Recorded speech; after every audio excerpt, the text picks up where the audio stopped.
आप सभी का सुपर कंसेप्ट क्लासेस में स्वागत है। और आज की इस वीडियो में हम लोग क्लास 10th सोशल साइंस के टॉप 40 इंपोर्टेंट एमसीक्यू क्वेश्चंस करने वाले हैं, जो आप लोगों के एग्जाम के लिए बहुत ही ज्यादा इंपॉर्टेंट है। तो आप लोग वीडियो पर कंप्लीट बने रहिएगा। और यहाँ पर हम लोग पुष्पा स्टाइल में हर एक चीज को पढ़ेंगे कि पुष्पा पुष्पा राज मैं खाली पढ़ेगा साला। यहाँ पर झुकना नहीं है सर, केवल केवल पढ़ना है, ठीक है। मैं खाली पढ़ेगा, बस यही करना है आप लोगों को। तो चलिए शुरू करते हैं आज का सेशन। अगर आपको वीडियो पसंद आता है तो वीडियो को लाइक कर दीजिएगा और जितना हो सके इस वीडियो को अधिक से अधिक शेयर कर दीजिएगा, ताकि हर एक तक ये वीडियो पहुंच जाए। तो देखिए हमारे पास जो सबसे पहला जो प्रश्न है क्या है कि स्वतंत्रता, समानता एवं बंधुत्व का नारा किस क्रांति की देन है। तो ये जो है आपका फ्रांसीसी क्रांति की देन है। तो यहाँ पर क्वेश्चन नंबर 1 का राइट आंसर हो जाएगा ऑप्शन नंबर ख, फ्रांसीसी क्रांति। क्वेश्चन नंबर 2 यहाँ पर क्या है देख लीजिए कि बिस्मार्क जर्मनी का प्रथम चांसलर कब बना। तो ये आपका बना था 1871 को, ठीक है। क्वेश्चन नंबर 2 का राइट आंसर हो जाएगा ऑप्शन नंबर क। आगे चलिए अगला प्रश्न देख लेते हैं। क्वेश्चन नंबर 3 यहाँ पर क्या दिया गया देख सकते हैं, क्या है कि मनुष्य स्वतंत्र पैदा हुआ है किंतु वह सर्वत्र बंधनों में जकड़ा हुआ है। यह कथन किस दार्शनिक का है, ठीक है। तो आपको बताना है। तो ये हो जाएगा आपका ऑप्शन नंबर ग, रूसो यहाँ पर सही आंसर हो जाएगा, ठीक है सर, कोई प्रॉब्लम नहीं है। देखिए यहाँ पर एक क्वेश्चन ऐसा भी है कि मैं झुकेगा नहीं साला किसका कथन है बताना है। तो ये अल्लू अर्जुन का कथन है, लेकिन ये आने वाला है ही नहीं, ठीक है। चलिए सर यहाँ पर पढ़ाई करिए। क्वेश्चन नंबर 4 क्या है देखिए कि किसके कल्पनादर्श यूटोपिया में एक आदर्श समाज की कल्पना की गई है। तो क्वेश्चन नंबर 4 का यहाँ पर जो राइट आंसर हो जाएगा फ्रेडरिक सरयू यहाँ पर सही आंसर होगा। यहाँ पर जो कल्पनादर्श यानी कि जो यूटोपिया का जो विचार था किनके मन में आया था, तो फ्रेडरिक सरयू के मन में आया था। तो यहाँ पर ऑप्शन नंबर घ बिल्कुल सही आंसर हो जाएगा। क्वेश्चन नंबर 5 क्या है देख लीजिए कि यंग इटली की स्थापना किसने की। तो यंग इटली की स्थापना मेस्सिनी ने किया था, एक यंग इटली और एक यंग यूरोप का स्थापना किया था। आगे चलिए अगला प्रश्न देख लेते हैं। क्वेश्चन नंबर 6 क्या है। क्वेश्चन नंबर 6 हमारे क्या कि असहयोग आंदोलन की समाप्ति किस घटना से हुई है। याद रखिएगा चौरी चौरा का हत्याकांड से ही, मतलब जैसे चौरी चौरा का हत्याकांड हुआ गोरखपुर उत्तर प्रदेश में हुआ था, उसके बाद असहयोग आंदोलन समाप्त हो जाता है। तो देख लीजिए यहाँ पर साफ साफ ऑप्शन दिया गया है, ऑप्शन नंबर ग इसका बिल्कुल सही आंसर हो जाएगा, चौरी चौरा हिंसात्मक घटना, ठीक है। आगे चलिए क्वेश्चन नंबर 7 देख लेते हैं। क्वेश्चन नंबर 7 यहाँ पर देख लीजिए और आप लोग कितना सही कर रहे हैं आप लोग नीचे कॉमेंट सेक्शन पे कॉमेंट कर दीजिएगा सर मेरा इतना सही हो रहा है। क्वेश्चन नंबर 7 क्या है कि भारत छोड़ो आंदोलन की शुरुआत कब हुई। तो भारत छोड़ो आंदोलन की जो शुरुआत हुई है कब हुई है, तो 1942 ईस्वी को हुआ था। याद रखिएगा बहुत ही पावरफुल और सिंपल क्वेश्चन है। क्वेश्चन नंबर 8 देख लीजिए क्या है कि गदर पार्टी की स्थापना किसने की। तो यहाँ पर ऑप्शन के अकॉर्डिंग अगर देखा जाए तो लाला हरदयाल इसका सही आंसर हो जाएगा, लेकिन अगर आप लोग गूगल करके देखेंगे तो बहुत जगह पर सोहन सिंह भकना भी दिख रहा है। तो यहाँ पर लाला हरदयाल भी होगा, मैंने दोनों को चेक करके देख लिया है, लाला हरदयाल भी दिया जा रहा है और सोहन सिंह भकना भी दिया जा रहा है। तो गदर पार्टी के यहाँ पर जो स्थापना हो जाएगा ऑप्शन नंबर ख बिल्कुल सही हो जाएगा, लाला हरदयाल इसका सही आंसर हो जाएगा। तो देखिए क्वेश्चन नंबर 9 क्या है कि स्वदेशी आंदोलन की प्रेरणा से भारत माता की छवि को किसने चित्रित किया। तो भारत माता की छवि को जो चित्रित किया था किसने किया था, तो अवनींद्रनाथ टैगोर ने किया था। कहीं कहीं पर टैगोर की जगह पे ठाकुर भी लिखा हुआ होता है। तो आप लोग पढ़ाई करिए एकदम, पुष्पा राज मैं खाली पढ़ेगा साला, और कुछ भी नहीं करना है, क्योंकि देखिए एग्जाम सामने है, 7 तारीख को आप लोगों का एग्जाम है। क्वेश्चन नंबर 10 यहाँ पर क्या दिया गया आप लोग देख सकते हैं कि खुदाई खिदमतगार की स्थापना किसने की, किसने किया था, तो अब्दुल गफ्फार खान ने किया था। 10 का राइट आंसर हो जाएगा ऑप्शन नंबर ग बिल्कुल सही आंसर हो जाएगा। क्वेश्चन नंबर 11 देखिए जो कि हमारा एक भूगोल का क्वेश्चन है, क्या है कि इनमें से कौन सा नवीकरणीय संसाधन नहीं है। कौन नवीकरणीय संसाधन नहीं है, तो कोयला, कोयला हमारा नवीकरणीय संसाधन नहीं है। तो क्वेश्चन नंबर 11 का राइट आंसर हो जाएगा ऑप्शन नंबर घ बिल्कुल सही आंसर हो जाएगा। क्वेश्चन नंबर 12 देख लेते हैं। क्वेश्चन नंबर 12 क्या दिया गया कि कितने किलोमीटर के बाद किसी देश का महासागरीय संसाधन पर अधिकार नहीं है। तो ये आपका हो जाएगा 200 किलोमीटर के बाद, ऑप्शन नंबर यहाँ पर ग बिल्कुल सही आंसर हो जाएगा। क्वेश्चन नंबर 13 देख लीजिए क्या दिया गया है कि भारत के कुल क्षेत्रफल में कितने प्रतिशत क्षेत्र पर पठारी भाग है।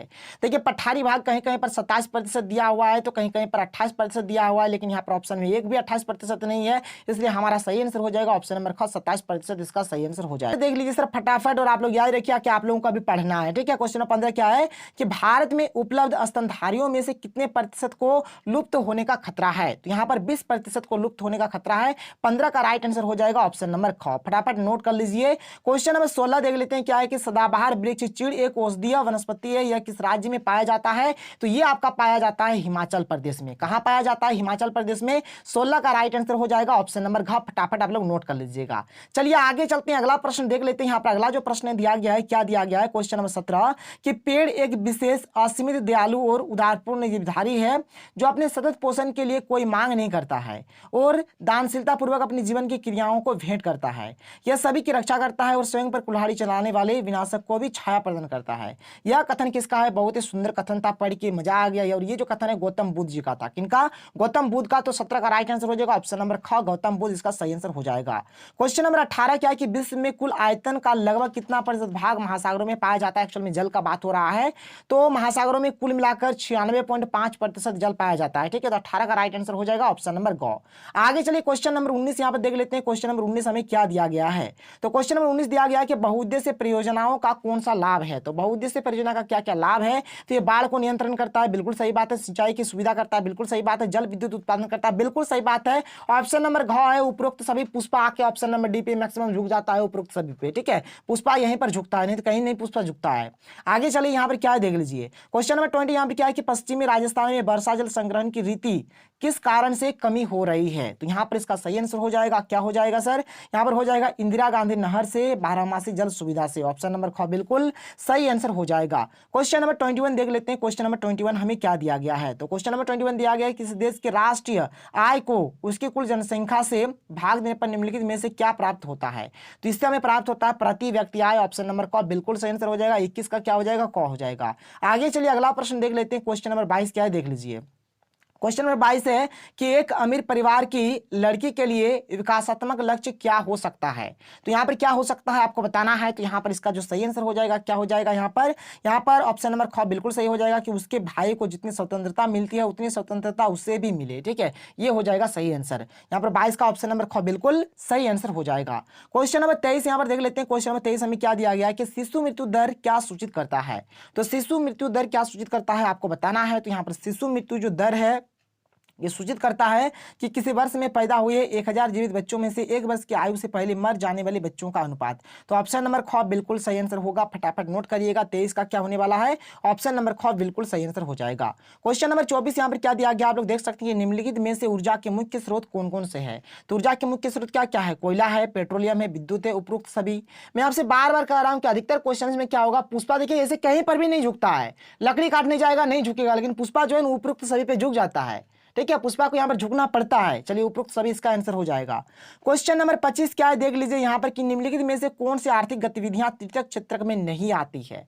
तृतीय क्षेत्र में क्या नहीं आती है? तो यहाँ पर हो जाएगा मधुमक्खी पालन। एक्चुअल में तृतीय क्षेत्र का जो मकसद होता है वहां पर किसी भी चीज का वहां पर उत्पादन नहीं होता है, बल्कि सेवा से होता है इसका मकसद, यानी इसको हम लोग सेवा क्षेत्र भी बोलते हैं। तो यहाँ पर मधुमक्खी पालन इसका बिल्कुल राइट आंसर हो जाएगा। आगे चलिए क्वेश्चन नंबर 26 देख लेते हैं कि मनरेगा का विस्तृत रूप चुने। ठीक है, मनरेगा का माने क्या होता है, जिसको बोलेंगे मनरेगा जो होता है ना, मनरेगा का माने यहाँ पर क्या होता है आपको बताना है। तो इसका एक्चुअल में राइट आंसर हो जाएगा ऑप्शन नंबर ख हो जाएगा कि महात्मा गांधी राष्ट्रीय ग्रामीण रोजगार गारंटी अधिनियम, यानी कि Mahatma Gandhi national rural employment. ठीक है, और यहाँ पर क्या मनरेगा गारंटी एक्ट हो जाएगा। ठीक है, तो ये हो जाता है इसका पूरा नाम। तो महात्मा गांधी राष्ट्रीय ग्रामीण रोजगार गारंटी अधिनियम। ठीक है, इस चीज को आप लोग याद रखिएगा। 26 का राइट आंसर हो जाएगा ऑप्शन नंबर ख। आगे चलिए क्वेश्चन नंबर 27 देख लेते हैं। क्वेश्चन नंबर 27 में क्या दिया गया है कि किस वर्ष में उत्पादित, यहाँ पर एक खाली स्थान है, कि कुल मूल्य को सकल घरेलू उत्पाद कहा जाता है? तो सकल घरेलू उत्पाद एक्चुअल में बोला किसको जाता है सर? तो यहाँ पर सभी अंतिम वस्तुओं और सेवाओं का जो सम होगा, कुल मूल्य होगा, उसी को बोला जाता है जीडीपी, यानी कि यहाँ पर सकल घरेलू उत्पाद। क्लियर है, कोई प्रॉब्लम नहीं है। 27 का राइट आंसर हो जाएगा ऑप्शन नंबर ख। आगे चलिए अगला प्रश्न देख लेते हैं। Question number 28। क्वेश्चन नंबर 28 यहाँ पर क्या दिया गया है कि सलमा एक सरकारी कर्मचारी में नर्स का कार्य करती है। सलमा किस क्षेत्र की गतिविधि में संलग्न है, माने किसमें शामिल है वो? देखिए यहाँ पर सरकारी कर्मचारी है, तो सरकारी कर्मचारी हमेशा संगठित क्षेत्र में जाते हैं। संगठित इसका सही आंसर हो जाएगा। 28 का राइट आंसर हो जाएगा ऑप्शन नंबर घ। आगे चलिए क्वेश्चन नंबर 29 देख लेते हैं। क्वेश्चन नंबर 29 हमें क्या दिया गया कि भारत के किस क्षेत्र में छुपी हुई बेरोजगारी पाई जाती है? तो यहाँ पर कृषि क्षेत्र में। कृषि क्षेत्र में क्या होता है, छुपी हुई बेरोजगारी पाया जाता है, माने काम तो करते हैं लेकिन आदमी बेरोजगार होता है। तो 29 का राइट आंसर हो जाएगा ऑप्शन नंबर ख, यानी कि कृषि क्षेत्र का इसका सही आंसर हो जाएगा। क्वेश्चन नंबर 30 यहाँ पर क्या दिया गया, आप लोग देख सकते हैं कि इस क्षेत्र के श्रमिक माल का उत्पादन नहीं करते हैं। तो जाहिर सी बात है तृतीय क्षेत्र, क्योंकि देखिए तृतीय क्षेत्र से कोई भी उत्पादन नहीं होता है, बल्कि उनका जो मकसद होता है किससे होता है, सेवा से होता है, इसलिए सेवा हो जाएगा इसका सही आंसर। क्वेश्चन नंबर 31 देख लीजिए क्या कि बेल्जियम में सत्ता की साझेदारी के संबंध में कौन सा कथन असत्य है, कौन गलत है, यहाँ पर आपको बताना है। तो देखिए सर यहाँ पर जो हमारा जो गलत वाला जो कथन है ऑप्शन नंबर ग हो जाएगा कि बेल्जियम में अलग सरकार है और इसमें डच एवं फ्रेंच भाषी समुदायों का असमान प्रतिनिधित्व है। ऐसा बिल्कुल भी नहीं है, बल्कि वहां पर जो सरकार है वो तो एक अच्छा सरकार है। वहां पर डच और फ्रेंच को एकदम बराबर बराबर समान प्रतिनिधित्व दिया गया है, यहाँ पर असमान प्रतिनिधित्व नहीं है। ठीक है, इसलिए यहाँ पर ये कौन बड़ा असत्य कथन है, तो ऑप्शन नंबर ग बिल्कुल असत्य कथन है। ठीक है, परम झूठ बात। ठीक है, क्वेश्चन नंबर 32 क्या है कि संघात्मक शासन प्रणाली वाला देश इनमें से कौन नहीं है, माने किसमें संघात्मक शासन व्यवस्था नहीं है, तो श्रीलंका। श्रीलंका में संघात्मक शासन व्यवस्था नहीं है, बल्कि श्रीलंका में क्या है, तो एकात्मक शासन व्यवस्था है। याद रखिएगा, एकात्मक शासन व्यवस्था। क्वेश्चन नंबर 33 क्या दिया गया, निम्न में से किस देश में एकात्मक शासन व्यवस्था है, तो एकात्मक किसमें है, अभी मैंने आपको बताया श्रीलंका में। श्रीलंका इसका सही आंसर हो जाएगा, ऑप्शन नंबर घ बिल्कुल सही आंसर हो जाएगा। क्वेश्चन नंबर 34 यहाँ पर क्या दिया गया, देख लीजिए कि शिक्षा किस सूची में शामिल है, तो शिक्षा जो है वो हमारा समवर्ती सूची में शामिल है। तो यहाँ पर 34 का राइट आंसर क्या हो जाएगा, ऑप्शन नंबर ग हो जाएगा।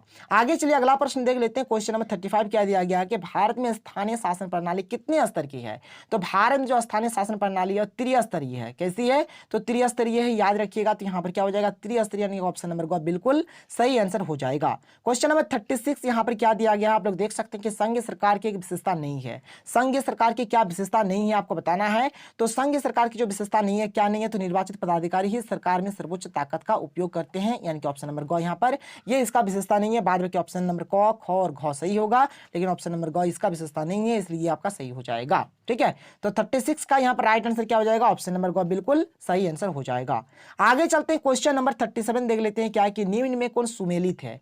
देखिए, जो हमारा होता है किसी की संघ सूची होता है, राज्य सूची होता है, समवर्ती सूची होता है, और जो हो गया उसके बाद जो बचता है उसको बोलते हैं अवशिष्ट शक्ति। और अवशिष्ट शक्ति पर जो कंट्रोल होता है किसके पास होता है, तो केंद्र सरकार के पास होता है। इसलिए ये वाला जो है ये एकदम सही हो जाएगा, ऑप्शन नंबर घ बिल्कुल सही हो जाएगा। 37 का क्या हो जाएगा, ऑप्शन नंबर घ बिल्कुल सही हो जाएगा। तो देखिए क्वेश्चन नंबर 38 क्या है कि इनमें से कौन सा एक ही समूह का उदाहरण है, तो इसका सही आंसर हो जाएगा बाम सेप, यानी कि ऑप्शन नंबर घ बिल्कुल राइट आंसर हो जाएगा।